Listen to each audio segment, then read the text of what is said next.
Well, for me, there's two clear aspects of what we're doing. Obviously, we're here to ride the race across America, as you know, it's probably the primarily world ultramarathon race there is. And secondly, I'm here to try and generate awareness and do some fundraising for my charity.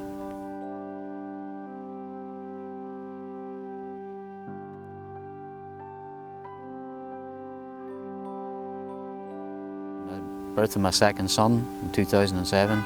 Ironically, he was diagnosed with a brain tumour, 5 months old, and it redefined me as a person, and it redefined my family and just how we behaved as a family.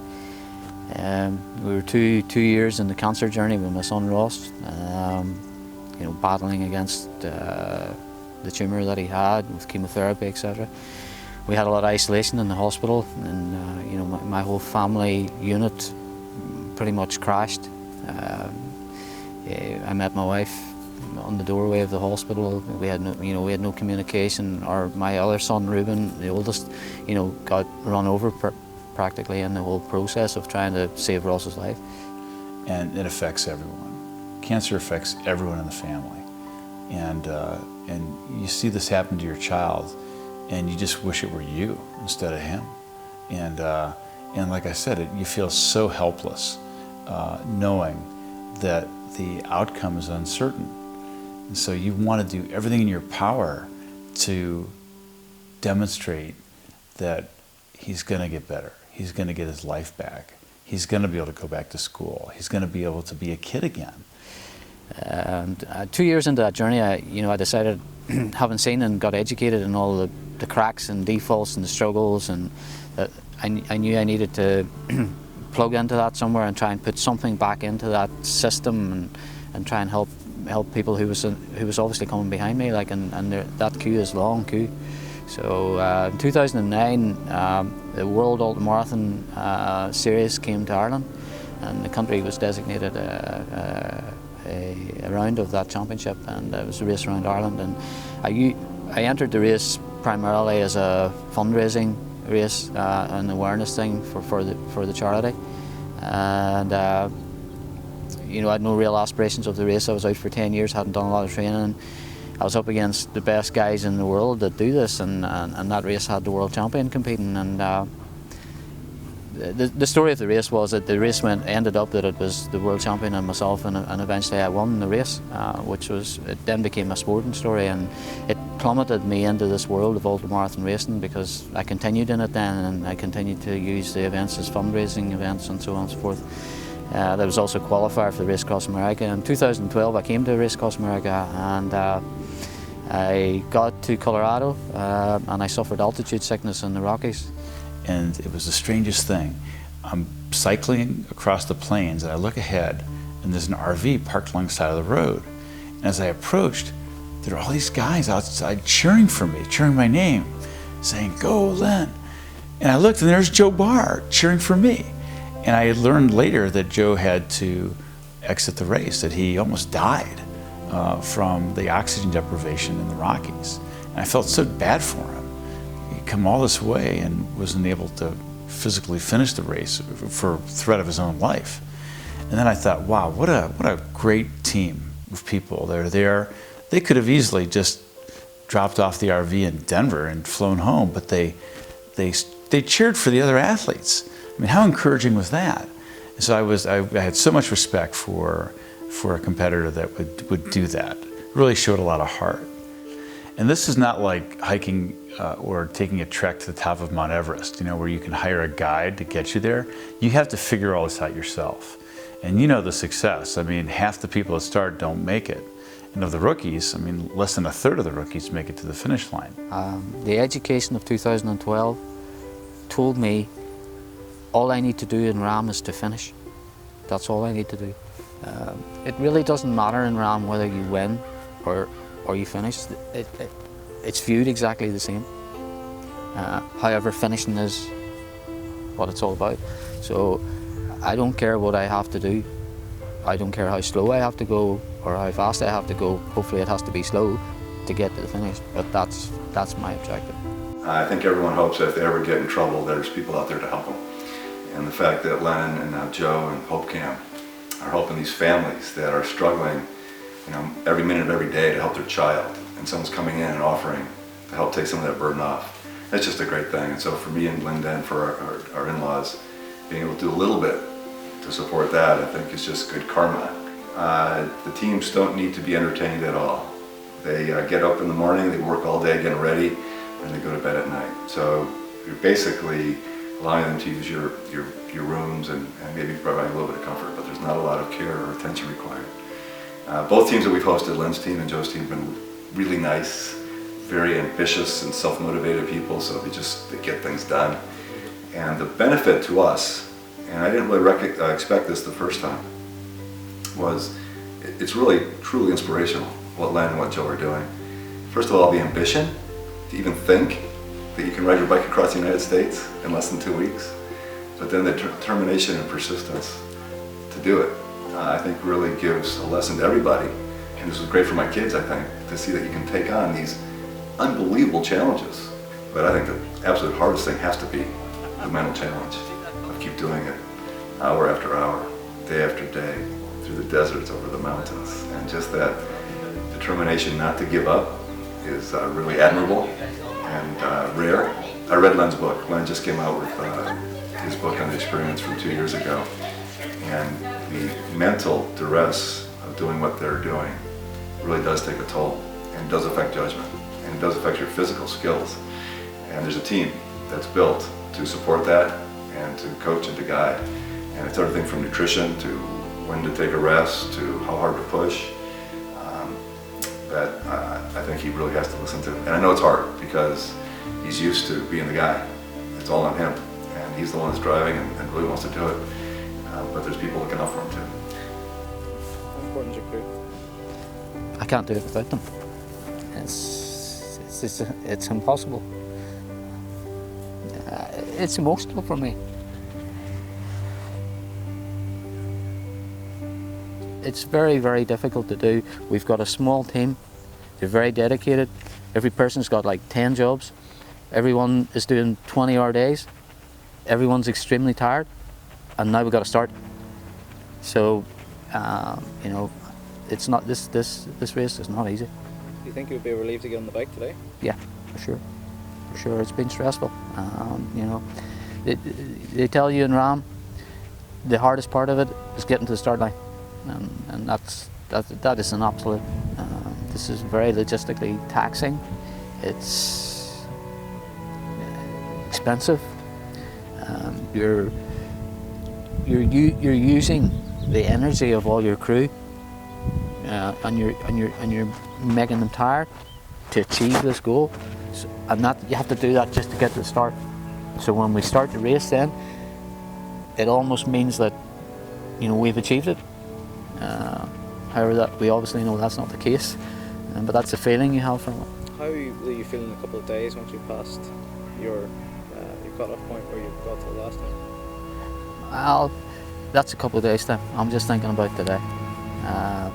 We'll deal with that when we come to it. For today, we start at 1:15 local time. We'll get to midnight and then we'll make a new plan. Eat the elephant one part at a time? Slice it up and eat it slow.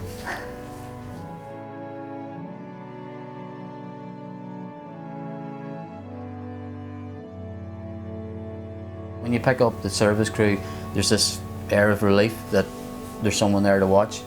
And then whenever you pick up the RV, it's like we're all together again. And I knew I needed the ice vest, and they had the ice vest frozen in the RV. So because of the extreme tailwind and the heat, I couldn't get cool, so I had to ride with the ice vest. And again, I didn't have in 2012, but without a doubt, they played a key role in my ableness to recover quickly, because the heat wasn't doing the damage that it was doing to me in 2012. So we had actually, after 70 miles, we had really started the process, or the management process, from the education that we had received from the failures of 2012. So all of a sudden, all that work of 2 years started to make sense. It had its place. We were utilising the tools. and all of a sudden the team started to flow. It's very chaotic in the first day, and then just for everything to settle down. Usually when you get off the glass elevator and get into the desert, you know, it spaces out, everything settles down. It's almost like it becomes slow motion. That's what it feels like, because then you have to just manage the speed, you have to manage the heat, you have to manage your oxygen, and so on and so forth. So there's a very focused place for the whole crew at that stage.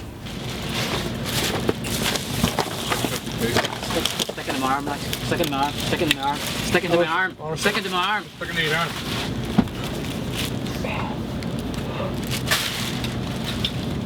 Not too quickly, go and shook him. Where's the other? Do through a tile.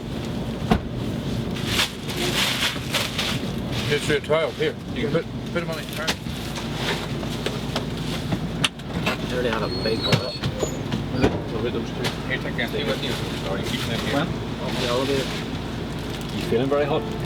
Nah, it's been a long day. It's really hot. What happened? 55 mile an hour on the bike lifting off the road.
I was very dehydrated.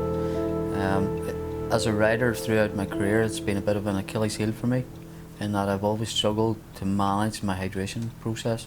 I've lost so many races because of it.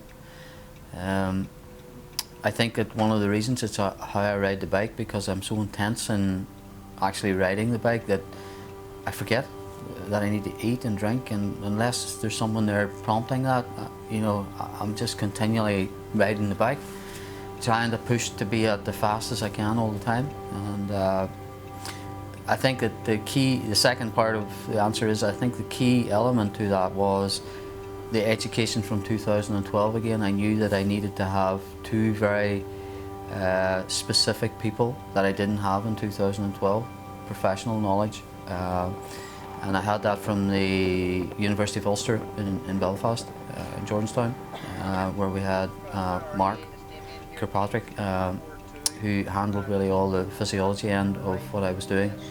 So we had a lot of equipment to be able to measure specific gravity, etc., and keep a very good check on the hydration. And Mark had, you know, a professional knowledge as to how to manage that, and whenever I went into dehydration, not he didn't panic. He just went through a process. He was very proactive and continually pressing the issue with me, almost to the point of irritation. And for that I'll always be thankful, because that's what I needed. And on the other hand, we had Andy McMullen, like, you know, obviously one of the top physiotherapists that we have in Northern Ireland, with us. And between Andy and Mark, you know, they gel together as a great pair of professional people, and they managed that process for me. You know, they literally poured water down my face to make it happen. And because of their knowledge on how to measure it, they kept a very, very close eye on where it was. Sometimes it was down, but we managed it, and we rode the wave till we got through it. But you know, being on a liquid diet as well all the way, you know, made it a very complicated measurement process for them. Juggling the balls between calories and hydration and electrolyte, so it was complicated. It's smarter to take more now and play the long game. I knew that I wasn't fully recovered to go back out into it, so I decided the objective is to finish. So to finish that, I need to manage this process. I'll take more now. As it turned out, it was the right decision. From the outside looking in at the team, you know, from if you're general public looking in, it would have almost said that this is going the wrong way, this guy's going to fail again, you know, he's not managing this process very well, he's dropping down the field, blah blah blah. But I learned from 2012, when I was pushing right from the start, that the gains that I made from not managing that 5 days into the race was nothing. I think the reason I can't drink is because I'm just getting too tired. You what? Some sleep. The whole body's starting to shut down.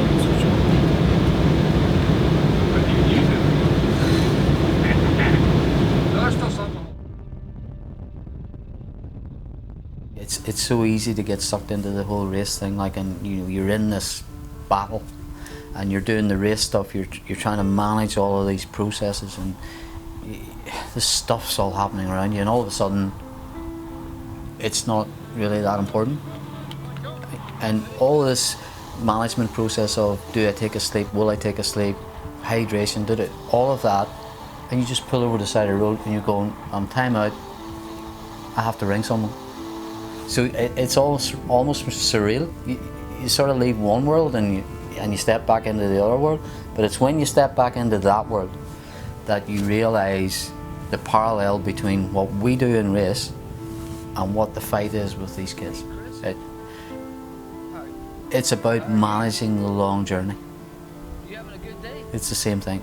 So when I spoke to Chris the first day, you know, I'll be honest, it was like me talking to Ross, you know, or my other son Ruben for that matter. It was like talking to my own child, and because it's my world for the wrong reason, it became easy.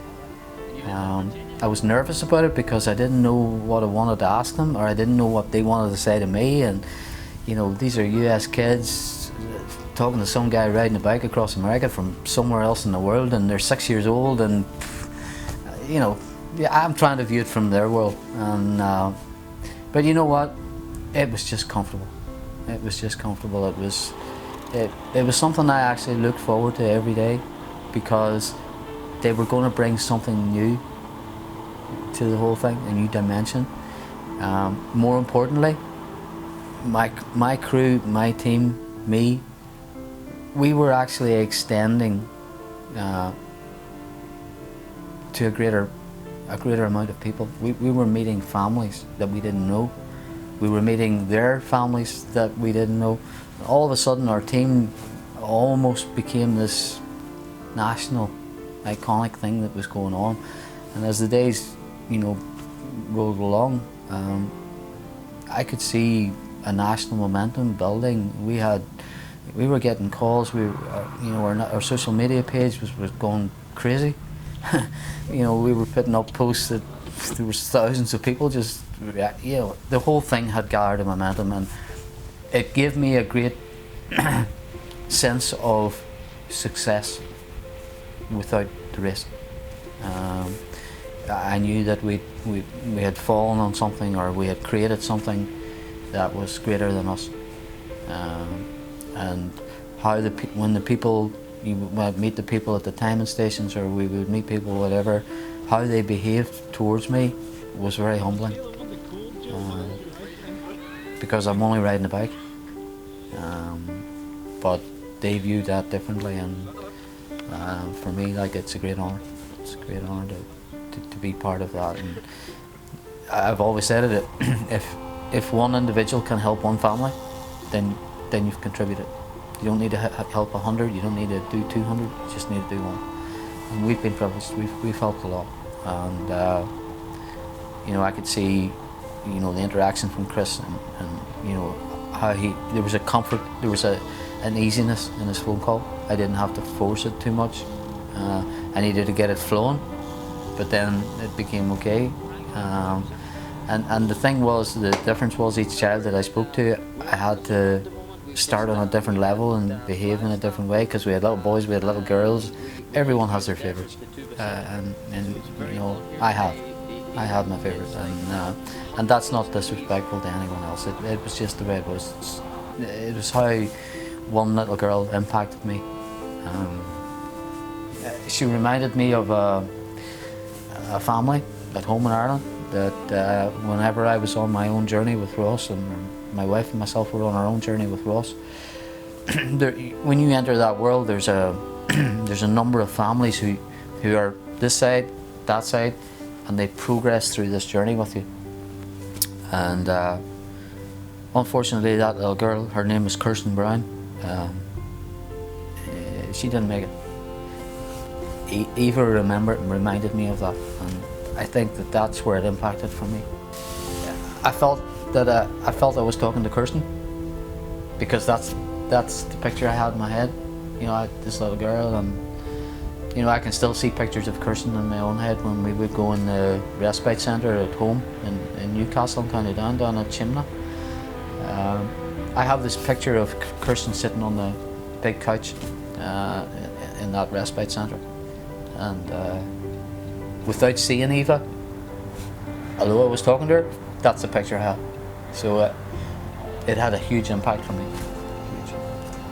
I can't ever envisage me racing in a different way anymore. I really can't.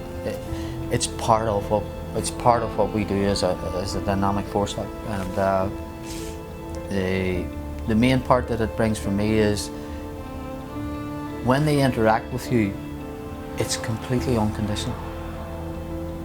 They're not doing it for a commercial gain. They're not doing. It's just unconditional, and whatever they say to you is so genuine that you can take that as an energy, and you can move it forward. Like, and it's you know, whenever I opened the book and they gave me the picture of each child, because again, I didn't know these families, and there was an editorial piece which was some background on the child, so I could read through it and understand their world, what was wrong with them, where they came from.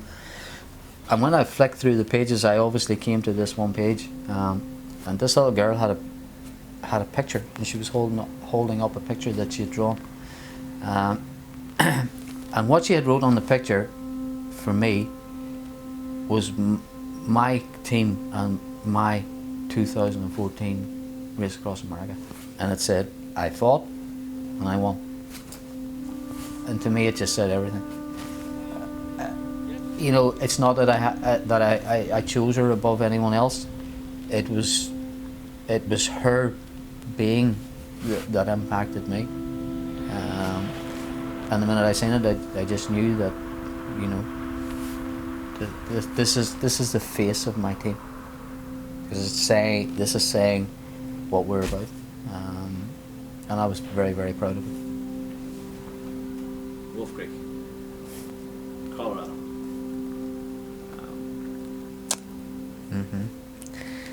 2 years of my life. You know, when we set off for Pedrosa Springs, it was the biggest fear for me. You know, it's what happened in 2012 on that hill. It took me a long time to overcome. Yeah, I almost lost my life. So it's such an iconic place in this race.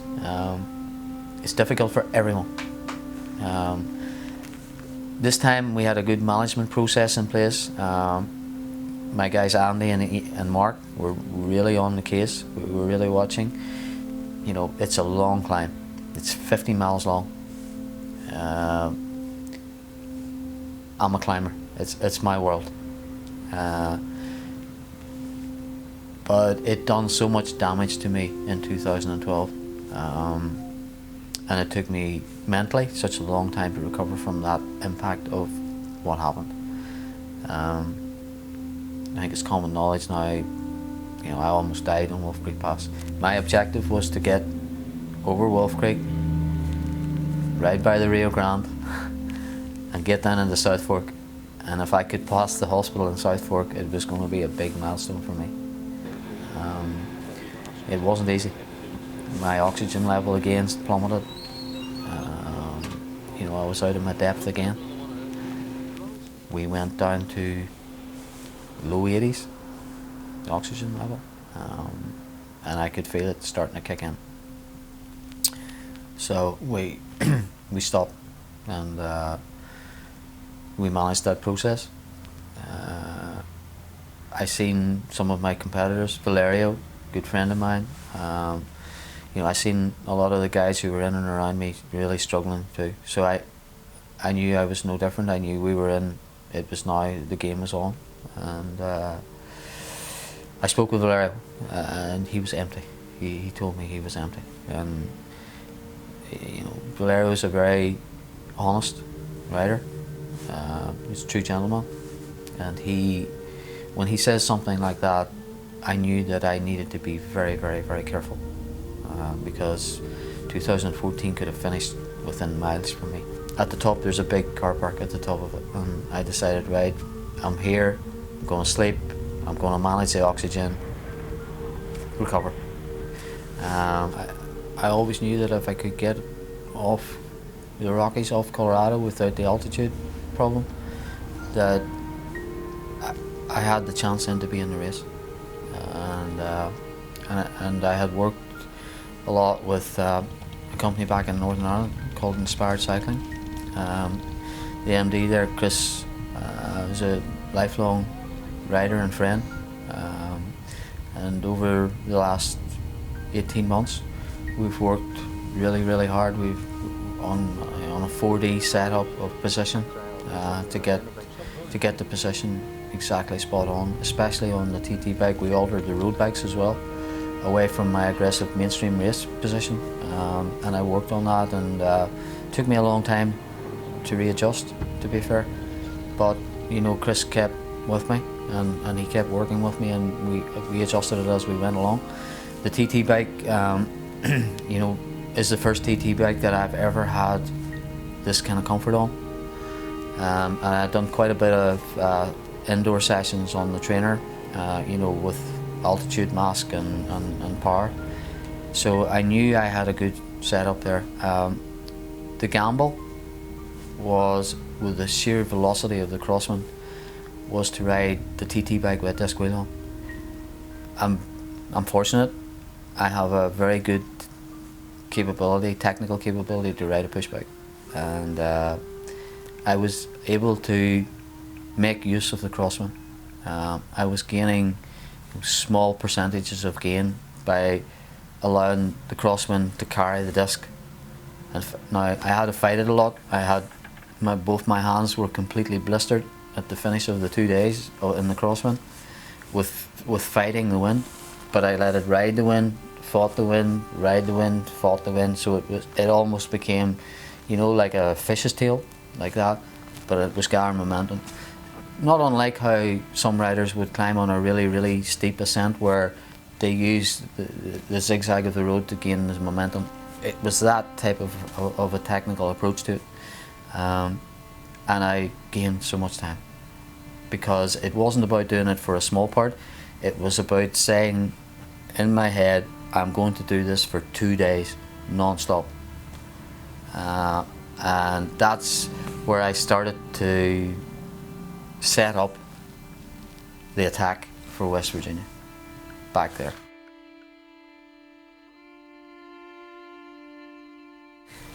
When I spoke to Hope, the disappointment of speaking to Hope was I wished I had spoke to her in the first day, because she actually simplified the conversation, to which point I carried it through from that point, because all of a sudden I had arrived in a child's eyes. I had arrived in that point, and before I was trying to manufacture it by the call or the content of the call, but Hope, she just sort of made me melt a bit. Like she asked me my favorite color, she asked me my favorite number, she asked me my favorite animal. You know, it's just so unconditional, like, and so childish that it just made it so easy. So I started to ask the same questions to all the other children, and it was amazing how they reacted, because they all reacted the same way as Hope did, and I had found the formula. You know, I found the formula for talking to these children, and that was enjoyable for me, because I wasn't nervous then about any other call, because I knew where this was at, and it was very good. It was just, I thought it was just going to be a typical day, you know, we're kind of slow on a Thursday night, and all of a sudden this camper come in, and Joe come in the bar, and we just started talking to him, and he was so enjoyable to talk to, and told me what he was doing and everything, and I just became like, he could be a good friend of mine, you know, and the reason he's riding his bike is for cancer, and there happen to be a couple people here that has cancer, and I don't know, just something told him to come back, and I'm so glad he did.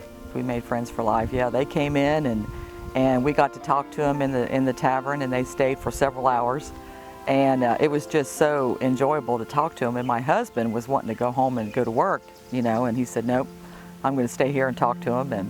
And it's not every day you get someone from Ireland here in the little town of St. Mary's.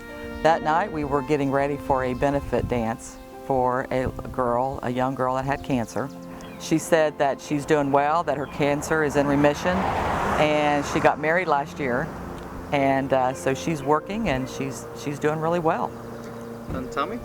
And Tammy's the same. She's in remission, and they've got all the cancer, and she's at work, and she's just living life. It was so good to see him again, and he looked good, and I was glad he could make it this year, and I wished he could have stayed longer, but I understand he's got a race to do, so it was good to see him. I'm glad he took the time to stop. Do you think Joe can make it the whole way to Annapolis? Oh, I think he can. Yes, he can. Yep, I have all the faith in him in the world. True gentleman is the first thing I'll say. I had a big battle with him for third place. He fought really, really hard in Utah. He passed me in Utah on his time trial bike, and I couldn't do that speed. He was so fast. He's so strong of a rider. He's Italian. He's flamboyant, but has lots of character.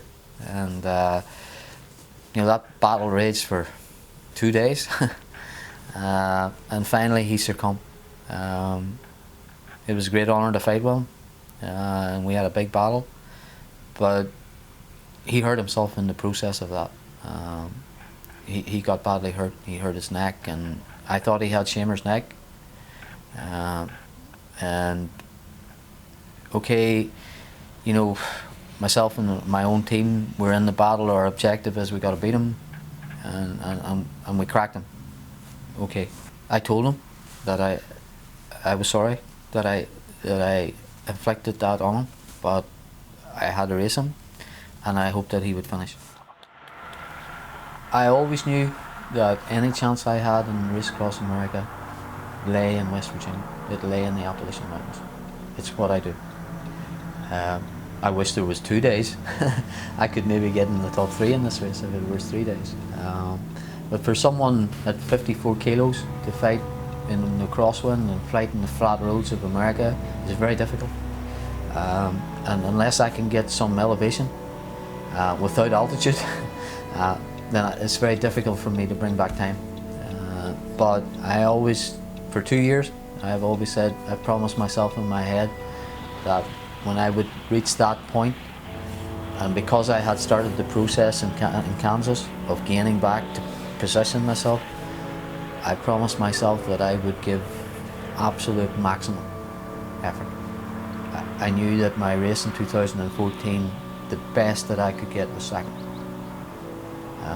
So I kept fixed on second. I forgot about first. I had one of those days that come once in a blue moon. You could say, you know, what we're doing was partial to it. I don't know, but I had a day in those hills that I can't remember actually having a day as strong. You know, I took back so much time on all the big climbs.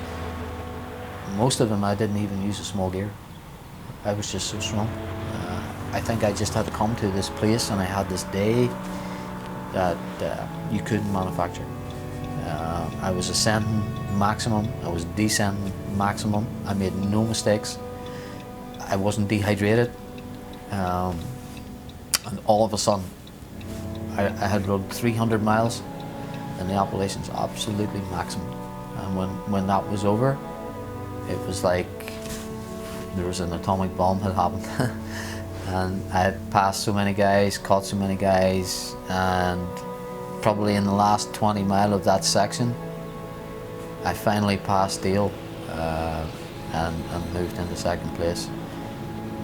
Even when I passed him on the road, I kept full gas for 25 miles, and I took so much time there that it allowed me to stop and have a break, have a shower, shave, you know, and food. And I set off again. I was still in front of him, and at that point, I knew all I have to do now is manage this, because I'm going to be second here. You know, when we hit Maryland, my first memory of Maryland will always be the pink tar in the road. The road became so fast. Maybe that was just an illusion because I was in Maryland. I had made the last state. I really don't know, but it felt good. The last bit, from a riding point of view, was actually quite difficult. It's very undulating, it's very taxing, and I was very tired because I was paying the price for West Virginia. I knew there was always going to be a price to pay for that. You know, it was 300 mile full gas, but in Maryland I was struggling. My energy had dropped really low. I was tired. I'd done such a long selection with no sleep, and obviously the stress of just pushing so hard. But I would say the longest 100 miles, because you get in this real weird place where you stroke off 100 miles, not fives but hundreds. The last 100 mile was very difficult. It wasn't an easy 100 mile for me. I would tell a lie if I said it was. I struggled. I was slow. I could have, if I had pushed, I could have broke 11 days, for sure. I could have done 10:23 or 10:22 or whatever. You know what? It just wasn't important. It just wasn't important. That's for another day. I felt that we had achieved with our charity what we set out to do. We achieved the finish that we set out to do. We got a second as a bonus. Whether it was 10 days, 9 days, it didn't. It just wasn't important. I think as an Irish national team, we've shown. And coming into Annapolis, like seeing all the crew, the surprise was, and no one, I certainly didn't know about it, and I don't think the crew knew about it, all the children that I had spoken to were there. It was an incredible sight. Even the race organisers, the head marshals, they were in awe because they actually said and stated, we have never seen anything like this before. So we as a team, we had done something very special. These are families, mums, dads, children that I don't know. I've never met them in my life before. And here they have taken time to come and be in that pier in Indianapolis to welcome me there, you know, because I rode a bike to try and help to bring this thing to a fruition. You know, to get with those children and to see how they were so comfortable around you, and they weren't shy, and they just drew me pictures and they wanted to be there. It was just, you know, it reminded me so much of Ross and Ruben at home that I almost forgot about the finish, if you know what I mean. And that's the highlight. That was the bit that I really realised that Len had always told me, this is more than just a race. What you're doing now is more than a race. What have you learned about yourself? Same thing, you got to keep fighting. 2 years ago, when we went home, when the team went home, and we were very disappointed, and I was certainly very disappointed. I didn't know if I was going to race again or not. I didn't know really where my life was going to go. You know, I was going back to my own home where we were trying to deal with cancer again, in a very dejected way. It were 6 months for me personally. It was very, very tough. But you know, it would have been easy for me to say, I'm not going back. I'm not going to do that anymore. That would have been me giving up the fight. And I need to fight. The welcome that this Irish team has had in America, I cannot imagine that it could have been greater or better. Yesterday we had a day in the National Press Centre in Washington DC. It was probably in the top 3 days of my life, ever. I got a huge award from the Governor of Maryland, declaring, you know, a national day in the state of Maryland for what we had achieved as a team. It's one of those days that you just go to yourself, that's what the fight's about. If you fight, you win. And that was Eva's picture. I fought, I won.